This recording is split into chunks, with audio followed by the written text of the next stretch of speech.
Good morning, aspirant. Welcome to IT and Chemistry. I am Sagar from IT Delhi, and in this video, you are going to learn each and everything about benzene diazonium chloride. Benzene diazonium chloride एक ऐसा organic reagent है, एक ऐसा organic molecule है जहाँ से हर एक organic conversion possible है। ऑर्गेनिक केमिस्ट्री का कोई भी मॉलिक्यूल आप डायजोनियम के थ्रू जा सकते हो।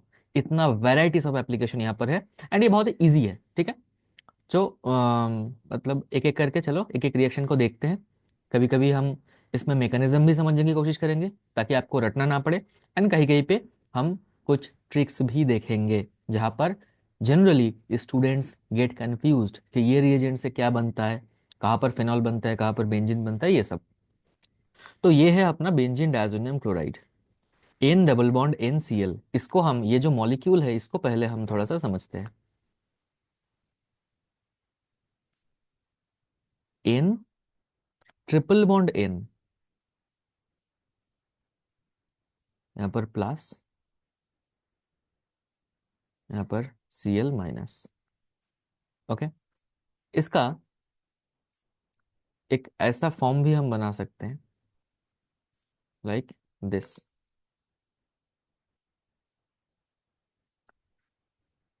N double bond N plus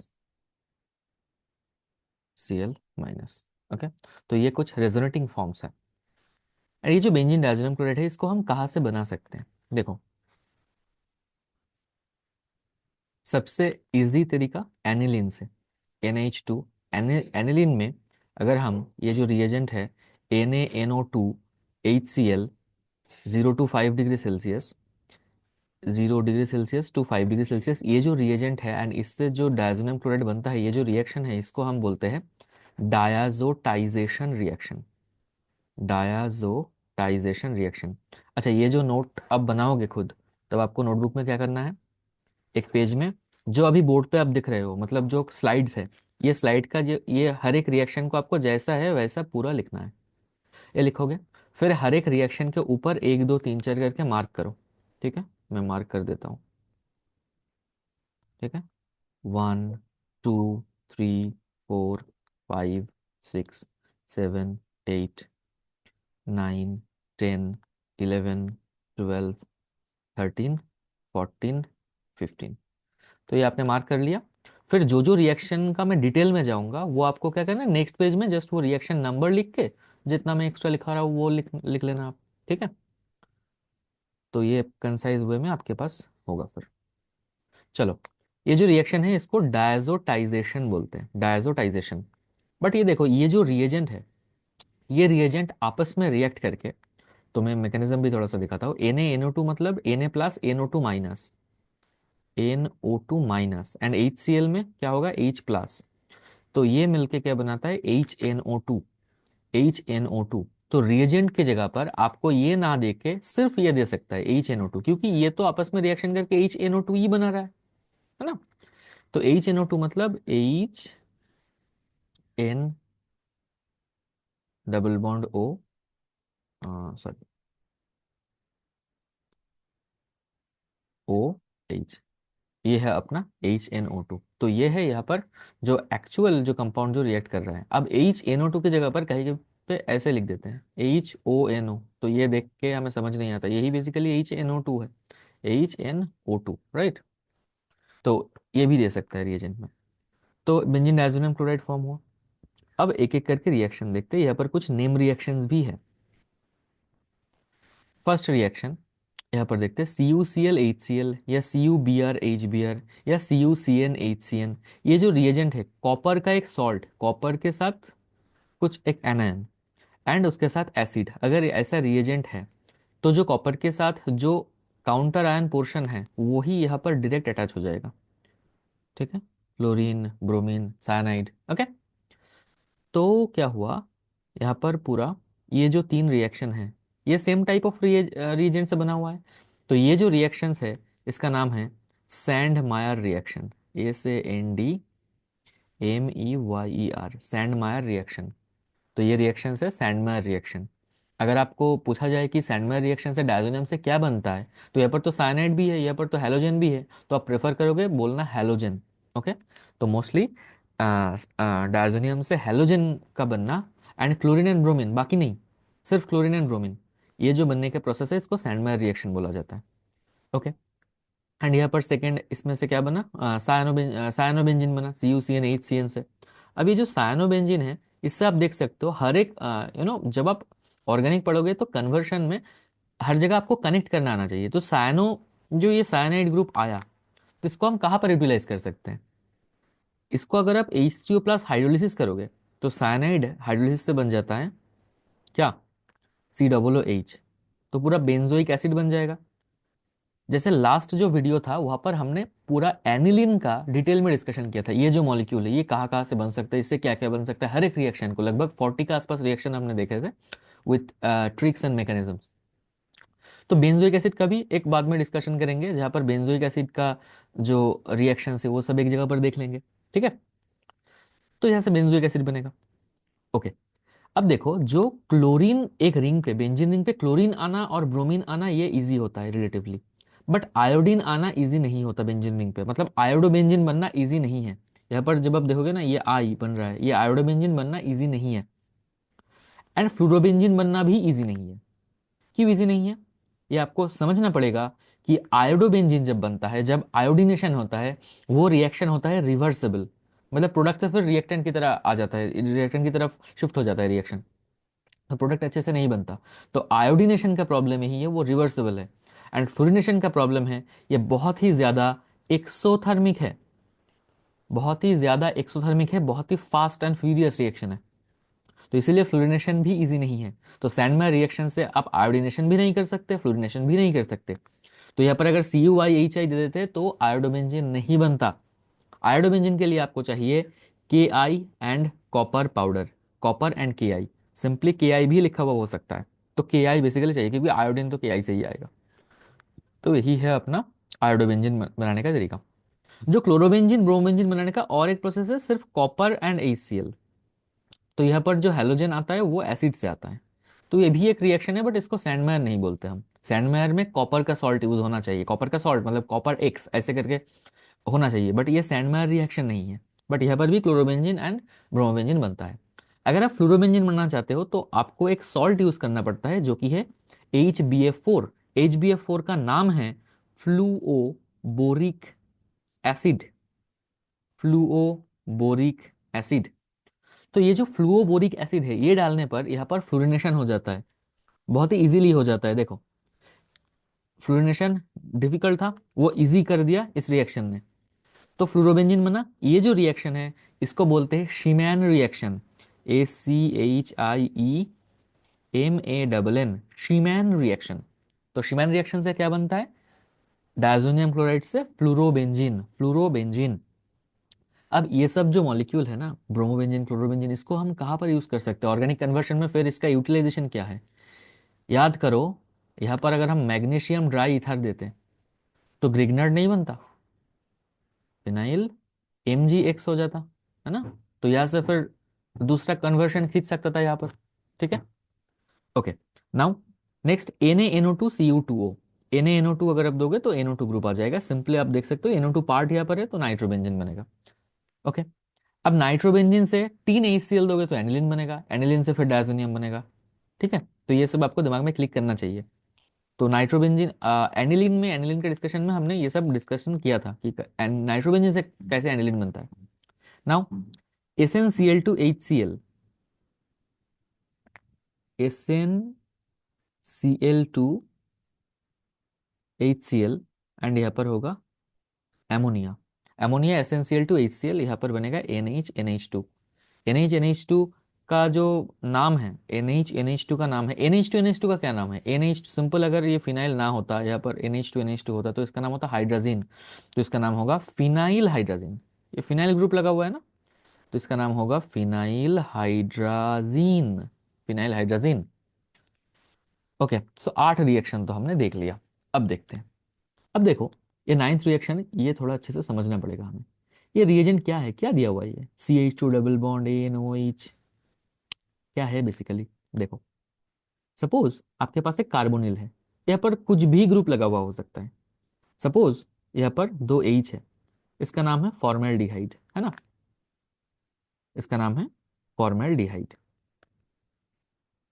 इसके ऊपर अगर आप ट्रीट करते हो hydroxyl amine, NH2OH, hydroxyl amine अगर आप ट्रीट करते हो, यहाँ पर कोई भी कार्बोनिल के ऊपर अगर हाइड्रोक्सिल एमीन डालते हो तो यहाँ से आप 1 कप पानी निकाल दो, HNO, पानी तो निकलेगा ना भाई। तो यहाँ पर बना क्या, H H, एक सेकेंड, रिकॉर्ड तो हो रहा है ना, एक बार देख लेता हूँ मैं। ओके ओके ठीक है, ओके, H, अब ये डबल बॉन्ड की जगह O तो नहीं है, आ जाएगा N, है ना, NOH। तो यहाँ पर क्या बना, CH2 डबल बॉन्ड NOH, तो यही है ना, CH2 double bond NOH, CH2 double bond NOH। Okay okay, तो ये समझ आ गया आपको।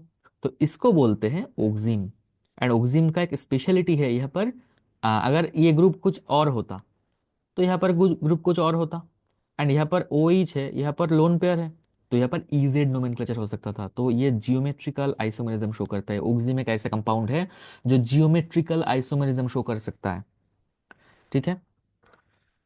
ओके, तो बेंजीन डायजोनियम क्लोराइड के साथ अगर ये जो CH2 डबल बॉन्ड NOH, ये ओक्सिम अगर आप ऐड करोगे तो जस्ट एल्डिहाइड ऐड हो जाएगा, C double bond OH, oxime aldehyde. देखो ऐसे आप याद रख सकते हो कि ओक्सिम कैसे बन रहा है, ओक्सिम एल्डिहाइड से बन रहा है, ओक्सिम ये कैसे बनता है, एल्डिहाइड से बनता है, तो यहाँ पर भी अल्टीमेटली वो एल्डिहाइड ऐड हो गया, ठीक है। ओके, इसका नाम क्या है, ये जो मॉलिक्यूल है बेंजीन के ऊपर CHO, इसका नाम है बेंजल डिहाइड, बेंजल डिहाइड, समझ आ गया। ओके, नाउ कुछ रिएक्शंस जो कि है कॉन्डेंसेशन रिएक्शन। कॉन्डेंसेशन रिएक्शन किसको बोलते हैं, कॉन्डेंसेशन रिएक्शन बोलते हैं ये जो रिएक्शंस है यहाँ पर, अब एग्जांपल्स है ये सब सारे, कॉन्डेंसेशन,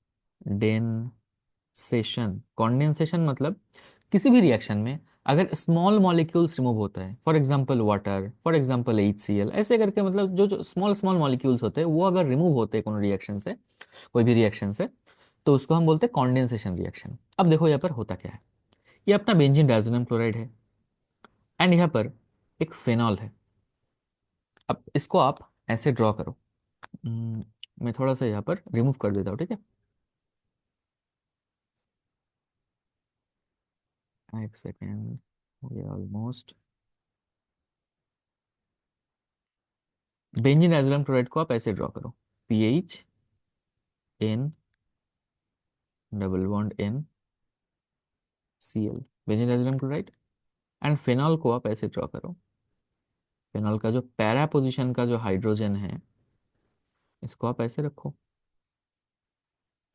तो अगर आप यहाँ से HCl रिमूव कर देते हो तो देखो यही प्रोडक्ट बन रहा है, OH phenyl N double bond N PH, यही बन रहा है ना। तो यही है हमारा, देखो एक स्मॉल मॉलिक्यूल रिमूव हो रहा है तो ये कॉन्डेंसेशन रिएक्शन ही हुआ, है ना। सिमिलरली अगर OH ना होके यहाँ पर, OH ना होके यहाँ पर अगर NH2 हो जाए, NH2, सिमिलर, सिर्फ यहाँ पर NH2 आ जाएगा, है कि नहीं। यहाँ पर अगर कोई और ग्रुप आ जाए तो भी वही होगा, NH बॉन्ड CH3, यहाँ पर देखो NH2 ना होके NH बॉन्ड CH3 है, बस वो ऐसे ही रहेगा, उसका तो कोई काम नहीं है ना, बस यही है। नेक्स्ट देखो, नेक्स्ट है बीटा नैप्थॉल। बीटा नैप्थॉल के साथ रिएक्शन होता है, बीटा नैप्थॉल के साथ जब रिएक्शन होता है, बीटा नैप्थॉल में एक, ये तो नैप्थेलिन से बना है ना, अगर यहाँ पर OH ना होता तो ये मॉलिक्यूल नैप्थेलिन होता, नैप्थेलिन में ना सिर्फ दो टाइप के ही कार्बन है, दो टाइप के नहीं, मतलब ऐसे ये एक पोजीशन है, टोटल दो टाइप का पोजीशन है, ये एक टाइप का पोजीशन है, ये देखो ये सिमिलर काइंड ऑफ पोजीशन है, ये एक टाइप का है, एंड ये और एक टाइप का पोजीशन है। जो रेड डॉट मैंने बनाया उस पोजीशन को बोलते हैं अल्फा पोजीशन, ये बोलते हैं बीटा पोजीशन। तो अगर बीटा पोजीशन में अगर OH ग्रुप आएगा तो ये भी बीटा पोजीशन हुआ ना, बीटा पोजीशन पे अगर OH आएगा तो उसको हम बोलते हैं बीटा नैप्थॉल। अगर जो डॉट वाला जो पोजीशन था, दूसरा पोजीशन जो था वहां पर अगर आता तो हम उसको बोलते हैं अल्फा नैप्थॉल। बीटा में OH है तो अल्फा के हाइड्रोजन के साथ रिएक्शन होगा, कैसे होगा देखो, ये है अपना बेंजीन डायजोनियम क्लोराइड, एंड ये है बीटा नेप्थॉल। बीटा नेप्थॉल का जो अल्फा पोजीशन का जो हाइड्रोजन है, ये हाइड्रोजन एंड ये Cl मिलके HCl रिमूव हो जाएगा। तो देखो पूरा पार्ट ऐसे बीटा नेप्थॉल के साथ अटैच हो गया। ठीक है, तो इसको बोलते हैं two naphthol aniline dye. Two naphthol aniline dye, इसका ऑरेंज कलर होता है, ये एक आइडेंटिफिकेशन टेस्ट भी होता है। ठीक है,